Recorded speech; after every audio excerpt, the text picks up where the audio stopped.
So I want to talk about active parking assistance, which is part of the parking assistance system. It assists with steering and potentially other functions during parking maneuvers.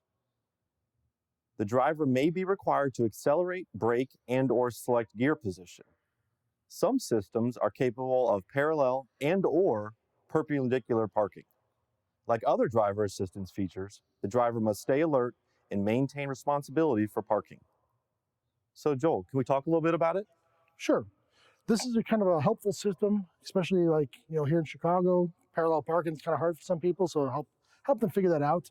But what it utilizes is ultrasonic sensors like this. Now, there's two different types of ultrasonic sensors. There's a narrow range long distance or a wide range short distance.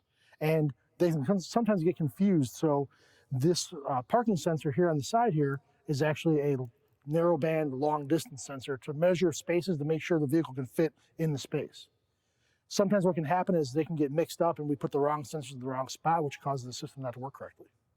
So we'll say if we do plug one in, right? Like, so we've all kind of, you get the sensors, they look the same, but you got to be really diligent and check and make sure your pin connector is the same, right?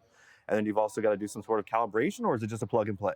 So the sensors are usually plug and play. We always want to revert back to OEM procedures to see if, what needs to go on. But what most manufacturers might have is some kind of verification.